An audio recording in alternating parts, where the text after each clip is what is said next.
ہمارے حیدرآباد دکن کی ایک عظیم علمی روحانی ایک درسگاہ جس کو جامع نظامیہ کہتے ہیں، اسی درسگاہ پر موجودہ صدر مفتی حضرت علامہ مولانا ضیاء ملت مفتی سید ضیاء الدین نقشبندی صاحب، وہ صدر مفتی جامع نظامیہ، آپ نے بڑے پیارے انداز میں اپنی کتاب سیرت النبی صلی اللہ علیہ وسلم میں مختصر اور جامع انداز میں ان حکمتوں کو بیان فرمایا ہے کہ سرکار مدینہ صلی اللہ علیہ وسلم نے 11 نکاح کیوں فرمائے ہیں، اس کی کیا حکمتیں ہیں، کیا مصلحتیں ہیں۔ فرماتے ہیں کہ سب سے پہلے آپ نے اپنی کتاب سیرت النبی صلی اللہ علیہ وسلم میں بیان فرمایا کہ حضور پاک علیہ السلام کی ذات بابرکت جو 11 نکاح فرمائے ہیں، اس کی حکمتوں میں پہلی حکمت یہ ہے کہ تبلیغ دین ہو، سرکار کا لایا ہوا دین دنیا کے گوشے گوشے میں پہنچ جائے۔ دین کی تبلیغ کے لیے سرکار نے ازواج مطہرات سے کثرت سے آپ صلی اللہ علیہ وسلم نے نکاح فرمائے ہیں۔ تبلیغ دین کا مقصد یہ ہے کہ دنیا میں جتنے نبی آئے، دنیا میں جتنے انبیاء کرام آئے، جتنے رسول اعظام آئے، ہر نبی ہر رسول کو جو سب سے بڑی ذمہ داری دی گئی تھی وہ یہی تھی کہ خدا کا دین دوسروں تک پہنچائے، خدا کے بندوں تک پہنچائے۔ ہر نبی کا یہی کام تھا۔ حضرت آدم علیہ السلام، حضرت نوح علیہ السلام، حضرت ابراہیم، حضرت موسیٰ، حضرت عیسیٰ، 1,24,000 انبیاء کرام اس سرزمین پر آتے رہے۔ ان کے آنے کا جو مقصد تھا وہ یہی تھا کہ خدا کے بندوں تک خدا کا دین پہنچ جائے، خدا کے بندوں تک خدا کا دین پہنچ جائے۔ جب دین پہنچ جائے گا، جب دین خدا کے بندوں تک پہنچ جائے گا تو جہالت ختم ہو جائے گی، اندھیریاں ختم ہو جائیں گے، گمراہیاں ختم ہو جائیں گے، کفر و شرک ختم ہو جائے گا، ظلم و زیادتیاں ختم ہو جائے گی، اور زمین پر امن و سلامتی قائم ہو جائے گی۔ جب دین پہنچ جائے گا بندوں کی دنیا بھی سدھر جائے گی، ان کی آخرت بھی سدھر جائے گی۔ اسی لیے ہر نبی کا سب سے بڑا جو ذمہ داری اللہ تعالیٰ نے دی تھی کہ میں جو تمہیں دین دے رہا ہوں اس دین کو میرے بندوں تک پہنچا دینا۔ تو اسی مقصد کے تحت نبی پاک علیہ السلام نے 11 نکاح فرمائے، 11 شادیاں فرمائی، اپنے نفس کے لیے نہیں، کوئی شوق کے لیے نہیں، نعوذ باللہ من ذالک، بلکہ رسول پاک علیہ السلام نے دین مصطفیٰ کو، شریعت مصطفیٰ کو، دین اسلام کو عام کرنے کے لیے، دوسروں تک پہنچانے کے لیے حضور نے، نبی پاک علیہ السلام نے 11 نکاح فرمائے ہیں۔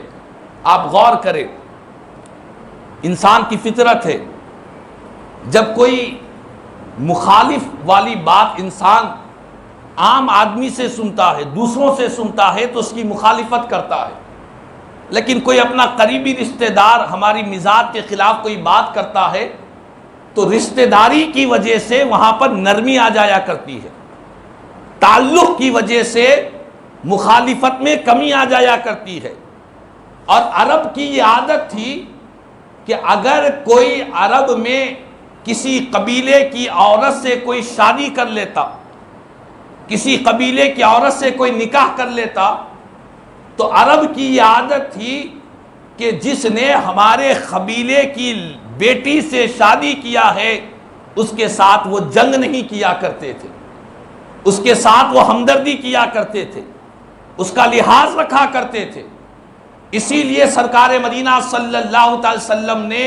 11 نکاح فرمائے تاکہ جن لوگوں کے دلوں میں دشمنی ہے، عداوت آ چکی ہے، اسلام اور کلمے کو سن کر حضور کے ازواج مطہرات کے جو قبیلے والے ہیں، جو رشتہ دار ہیں، وہ جو عورتیں جو بڑی بڑی قبیلوں کی عورتیں تھیں، پیارے آقا نے اس لیے نکاح فرمایا تاکہ یہ قبیلے کے لوگ بھی اسلام کی دولت سے مالا مال ہو جائیں۔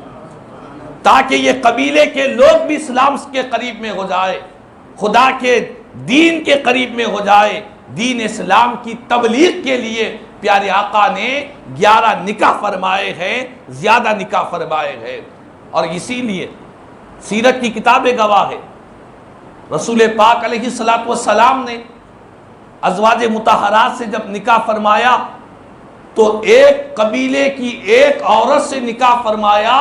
تو اس قبیلے کے کئی سینکڑوں کی تعداد میں لوگ آ کر دائرہ اسلام میں داخل ہو گئے۔ ایک نکاح کی برکت سے کئی عورتوں کے جو قبیلے تھے، ان کے جو رشتہ دار تھے، انہوں نے سرکار مدینہ صلی اللہ علیہ وسلم کے قریب میں ہوئے اور حضور کے اخلاق سے متاثر ہو کر وہ دائرہ اسلام میں داخل ہو گئے۔ تو استاد محترم مفتی سید ضیاء الدین نقشبندی صاحب شیخ فرمایا کہ پہلا جو مقصد تھا حضور کا ازواج مطہرات سے نکاح کرنے کی جو مصلحت تھی، پہلی مصلحت یہ تھی کہ لوگ دین کے قریب میں ہو جائے، دین کی تبلیغ ہو جائے، ان کے قبیلوں تک اور ان کے محلوں تک، ان کے رشتہ داروں تک دین پہنچ جائے، اور اس کی برکت سے کئی لوگ دائرہ اسلام میں داخل ہو گئے۔ تو یہ پہلا مقصد ہوا کہ تبلیغ دین، یہ پہلا مقصد ہے۔ اور دوسرا اس کی مصلحت، نبی پاک علیہ السلام نے ازواج مطہرات سے جو نکاح فرمائے، اس کی دوسری مصلحت استاد محترم نے بیان فرمایا کہ تعلیمی مقصد ہے کہ لوگوں، خواتین کے جو مسائل ہے، عورتوں کے جو نازک مسائل ہے، ان نازک مسائل کو سمجھانا یہ مردوں کے لیے دشوار ہویا کرتا ہے۔ اور رسول پاک علیہ السلام کی مزاج اور طبیعت میں اللہ نے کمال درجے کی حیا کو رکھا تھا۔ کائنات میں حضور سے بڑھ کر کوئی حیادار نہیں گئے۔ حضور رسول پاک علیہ السلام انتہائی حیادار تھے، اور انتہائی طبیعت میں، مزاج میں اتنی نزاکت، اتنی طہارت، اتنی نفاست تھی کہ عورتوں کے جو باریک مسائل ہے، ان باریک مسائل کو بتلانے کے لیے میرے آقا نے 11 نکاح فرمائے۔ جب کبھی صحابہ کرام کی جو عورتیں تھیں، ان کی جو بیویاں تھیں، جو صحابیات تھیں، جو رسول پاک کی پر ایمان لائی تھی، ان کو اگر کوئی باریک مسائل درپیش ہوتے تو وہ رسول پاک کے ازواج مطہرات سے رجوع ہویا کرتے، حضور کی بیویوں سے رجوع ہویا کرتے، امت کی ماؤں سے رجوع ہویا کرتے، اور اپنے باریک باریک مسائل کو ان سے سیکھا کرتے تھے۔ اسی لیے رسول پاک علیہ السلام نے عورتوں کی تعلیم کے لیے، ان کی رہبری کے لیے، ان کی رہنمائی کے لیے میرے آقا نے 11 نکاح فرمائے، اسی لیے تاکہ عورتوں کے جو بڑا طبقہ ہے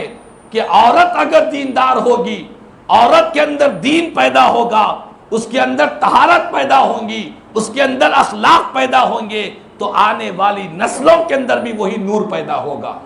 اسی لیے رسول پاک علیہ السلام نے ازواج مطہرات سے نکاح فرمائے تاکہ عورتوں کے لیے رہبری کے راستے مل جائے، ان کے لیے ہدایت کے راستے مل جائے، اور یہ ہوا بھی۔ ام المومنین حضرت عائشہ صدیقہ رضی اللہ تعالیٰ عنہ، جو ساری امت کی مائیں، ساری امت کی ماں ہیں، دنیا کی ساری مائیں ام المومنین پر قربان ہے۔ حضرت ام المومنین عائشہ صدیقہ رضی اللہ تعالیٰ عنہ میرے آقا کریم صلی اللہ علیہ وسلم کی صحبت بابرکت میں رہ کر اتنا علم حاصل فرمائی،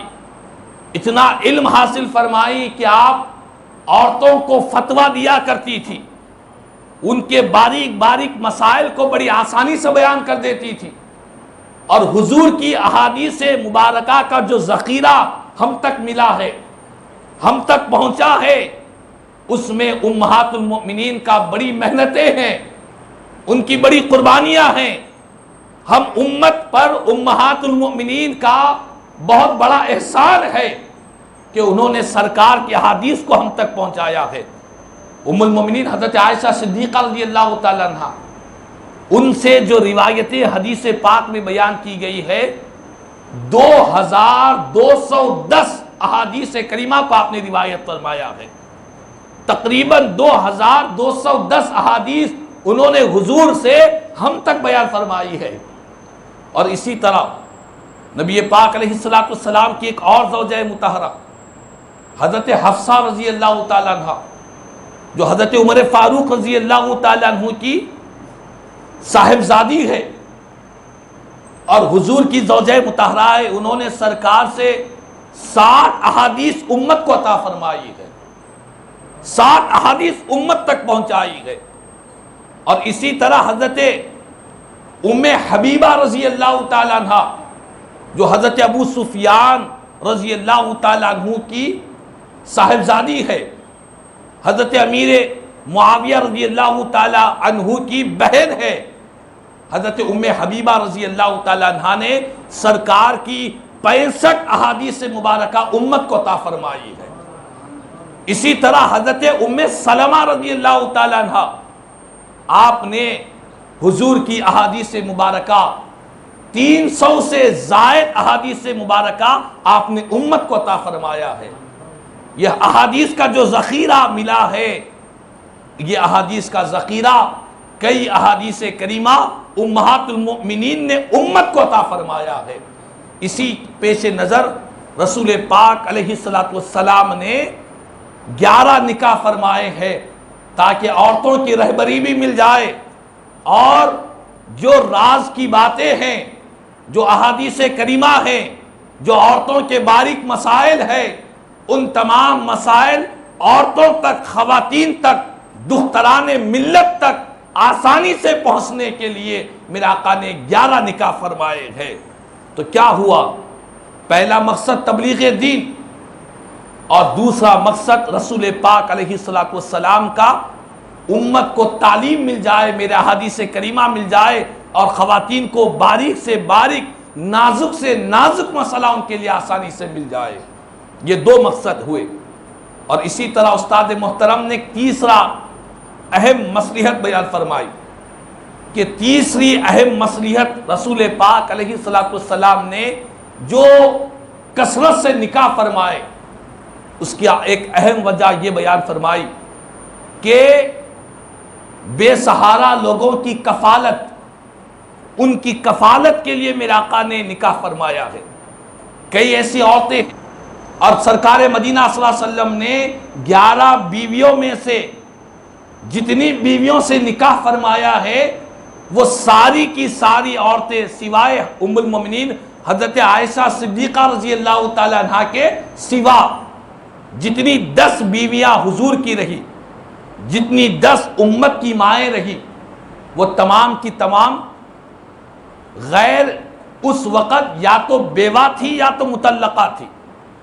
حضور نے بیواؤں سے نکاح فرمایا، یا کسی عورت کو طلاق دے دیا گیا، میرے آقا نے ان سے نکاح فرمایا ہے. یا تو وہ مطلقہ تھی، یا کثرت کے ساتھ وہ بیوائیں عورتیں تھیں،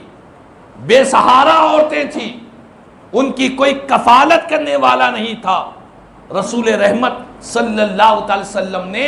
احسان فرماتے ہوئے، ان کی کفالت کرتے ہوئے، ان کی ذمہ داری کو اپنے اوپر لیتے ہوئے میرے آقا نے ان سے نکاح فرمایا ہے. اسی لیے آپ غور کریں، رسول پاک علیہ السلام جنگ بدر میں، جنگ احد میں کئی صحابہ کرام شہید ہو گئے، ان کی عورتیں بیوائیں ہو گئی، اور بیوہ عورتیں بے سہارا رہتی ہے. معاشرے کا کوئی فرد ان کی مدد کے لیے آگے نہیں بڑھتا، کوئی فرد ان کے کھانے پینے، ان کے رہنے سہنے کا انتظام کرنے کے لیے تیار نہیں ہوتا. اور عرب میں تو زمانے جاہلیت کا وہ دور تھا کہ بیواؤں کو مرد آدمی کے ساتھ جلا دیا کرتے تھے، مرد کے ساتھ اسے بھی ختم کر دیا کرتے تھے. بیواؤں کے ساتھ ظلم و ستم ہوا کرتا، ان کو معاشرے کے اندر بری نظر سے دیکھا جاتا، ان کو گری ہوئی نظر سے دیکھا جاتا. ایسے زمانے میں نبیوں کے تاجدار امام الانبیاء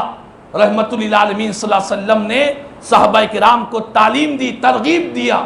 فرمایا کہ جو بیوہ عورتیں ہیں ان کو اپنے نکاح میں لو. جب تم نکاح میں لوگے تو وہ عزت کے ساتھ زندگی گزاریں گے، جب تم نکاح میں لے گئے بیواؤں کو تو وہ بڑی شان کے ساتھ زندگی گزاریں گے. اسی لیے حضور نے صحابہ کو بھی تعلیم دی اور خود بھی میرے آقا کریم صلی اللہ علیہ وسلم نے کئی بیوہ اور مطلقہ عورتیں جن کی کوئی کفالت کرنے والا نہیں تھا، حضور نے ان کو اپنے نکاح میں لیا ہے. تو معلوم یہ ہوا کہ رسول پاک علیہ السلام نے جتنی عورتوں سے نکاح فرمایا ہے جو امت کی مائیں ہیں، امہات المؤمنین ہے،